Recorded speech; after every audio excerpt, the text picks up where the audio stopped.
think of a domain name .com. As a business, we really struggled to get a .com domain name. We ended up having to buy, I think, coincompass.com, didn't we? That's quite a bit. And that's what you find. We didn't have to. We could have gone .io. You could have gone .co.nz, .com.au. But everyone wants the .com because that's what's recognizable. That's what has the network effect. And that's what Bitcoin is. Bitcoin is a .com. Everything else, kind of falls by the wayside. Doesn't have that network effect.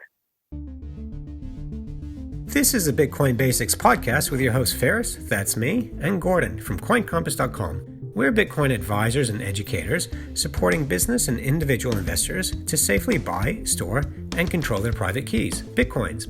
This podcast is strictly educational and is not intended to be financial, investment, or legal advice. Full disclaimer in the show notes and at the end of this episode. Let's go then. Okay. Hi, everyone, and welcome to another Bitcoin Basics podcast with me, Gordon, and Faris. I'm still at the beach. Faris, where are you?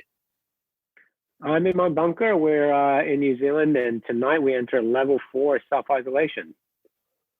Ooh, level 4. So let's do a proof of recording before we get going. The block time or block height is 622,871. It is March the 25th at the moment, and the price is 6,651, at least according to Bitstamp.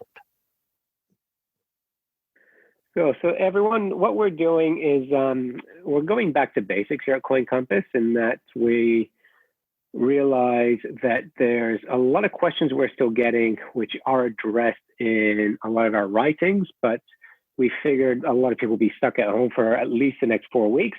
So we're doing 30 days of Bitcoin, as in 30 days of understanding the bare bones, the skeletons of Bitcoin. So what we've done is we've asked people to submit questions. What is it about Bitcoin you don't understand that you would like us to explain to you? So Gordon, what question do we have for tonight? Oh, and sorry, before we play that, Gordon, sorry guys, just a reminder is please submit questions if you do have them. Go to coincompass.com/ask and upload a question, and we will answer it, and we won't reveal your name or your location. It'll be anonymous. And there's no such thing as a stupid question when it comes to Bitcoin, or a simple one or an easy one. Please ask anything. Sorry, Gordon. Absolutely. So I'll go ahead and play those questions now. What is the difference between different coins? I noticed other than Bitcoin, there are also other cryptocurrency in different names. So in comparison with Bitcoin and other cryptocurrency, or even among the different cryptocurrencies, what are the differences? What are the main traits of differences between all these different cryptocurrency, and what makes them unique for their own kind? Thanks. Great questions. So Faris, do you want to have a first go at it?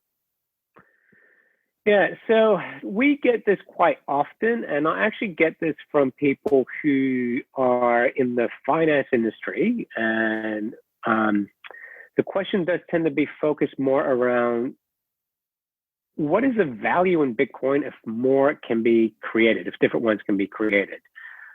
So the main thing there is, there's two key things to understand with Bitcoin. So number one is it's open source, meaning the technology, the blockchain that created Bitcoin is readily available to the public. So anyone can go ahead and create their own coin. So I can, Gordon can, but the trick is you need people to want to buy it, mine it, basically put their worth into it. So with Bitcoin, the blockchain itself, what it is basically a lot of people who put their computer power, their electricity into saying, I believe in this thing. So I'm going to buy a computer, I'm going to buy a miner, and I am going to put my money into it. And that's been happening for over 10 years now. So a lot of people have followed this Bitcoin because they believe in its store value. They believe in the fact that it is a currency that can be transferred anywhere in the world within a few minutes. That's one aspect, is the network effect. There's basically a lot of people behind it. The second aspect is the fact that only 21 million Bitcoins will ever be created. A lot of these other coins, they printed so many of them all at once, even hundreds of millions to billions in some case. So this two main things with Bitcoin is the network effect, the fact that you've got a capped supply, only 21 million created. And there's actually another really important thing, which is the people working behind it. So the main thing for me as well is that with Bitcoin, it's very clever people working on it. And when I say very clever people, that's an understatement. It's the world's foreknown cryptographers, computer scientists, computer engineers, mathematicians. They all got into Bitcoin voluntarily. They started businesses. They didn't get jobs. They weren't paid. They basically took a huge gamble, a huge risk, worked on Bitcoin. And there's a saying, would you rather a good idea or good people? You would rather good people, because the wrong people can mess up a good idea. And that's where Bitcoin is. It's a lot of very intelligent people working on Bitcoin. Stay informed with the state of Bitcoin and blockchain developments, news, and a comprehensive summary of price movements from technical and fundamental analysts with the Coin Corner monthly newsletter at coincompass.com/newsletter. While you're there, check out all our social media, video guides, ebooks, and webinars at coincompass.com/free. I completely agree, Faris. And that's why VCs say they invest in people, they don't invest in companies or products. So we could take the Bitcoin code right now and make a copy of it and call it Bitcoin Gordon and Faris.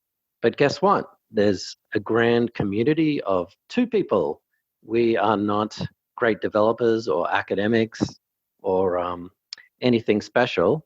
So you really have a coin that has the best people in the world working on it. And in my mind, it comes down to Bitcoin has value because of the reasons that Faris said before. But for me, it also has value because it's decentralized. And all these other alternative coins or altcoins, or Congress even called them shitcoins, they're not decentralized. What does that mean? Now, not to pick on Ethereum or some of the other altcoins, but if the SEC or a three-letter agency didn't like Ethereum or something happened, they could simply send an email, go around to the address of the Ethereum Foundation, or go to Vitalik himself and say, yeah, you know what, that Ethereum thing, we don't really like it. We want you to stop doing that right now. But guess what? Bitcoin doesn't have a CEO, doesn't have an office, doesn't have a marketing department. There's no one to contact or call. So apart from the fact that it is unstoppable and you can't control it, it is what is called decentralized, which I won't go into, but basically means it's the strongest and most secure coin out there. And all these other altcoins, sure, they innovate, but really the value of all these altcoins is in their marketing hype. And you really got this myth of technological innovation that kind of gives it value, and they sort of pump basically on that price. Yeah, and that's a really good point. And what we found in the last few years now is a lot of these other coins that have come up, their targeting, their marketing was, we can do this and Bitcoin can't. And they did it very quickly and they crashed and burned. Whereas with Bitcoin, and as Gordon will say, Bitcoin is slow by design in that they don't rush to implement new products. They don't rush to implement a new software. They take their time to do it properly because, yeah, they're not answering to a CEO. It is looking at, a quarterly deadline. It is incredibly safe and robust. It is now, the blockchain is the safest currency, is the safest store of assets that humanity's actually ever known. And I know we've just said a lot in there, but yeah, the premise of what, Gordon's saying, what we're saying is that it is very safe, it is very robust. It's been around for 10 years. All these other coins were piggybacking off the idea. And I think a good example we've used in the past is when you think of a domain name .com. As a business, we really struggled to get, a .com domain name. We ended up having to buy, I think, CoinCompass.com, didn't we? That's quite a bit. And that's what you find. We didn't have to. We could have gone .io. You could have gone .co.nz, .com.au. But everyone wants the .com because that's what's recognizable. That's what has the network effect. And that's what Bitcoin is. Bitcoin is a .com. Everything else, kind of falls by the wayside. Doesn't have that network effect. And last but not least, we've actually recorded a podcast on altcoins. So I will link that in the description. I just haven't uploaded it yet. So if you want to find out more information, check that podcast out because we actually go into quite in-depth details in terms of the economics, game theory, and technicals between Bitcoins and all other altcoins. So check that out in the description of the show notes. Well, I think, Gordon, we'll cut it there. We've got a tendency to run over time, and we are trying to stay under 10 minutes for these Bitcoin in 30-day series. Couldn't agree more. So Bitcoin and 4,099 other altcoins.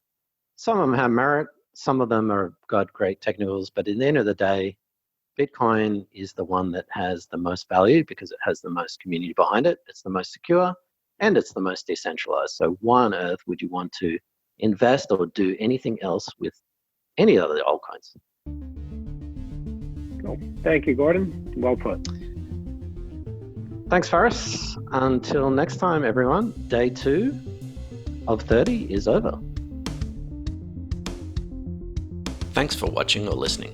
Please visit coincompass.com/free to register to our socials and discover other free content. Subscribing, liking, and following helps this content remain ad-free. Until next time.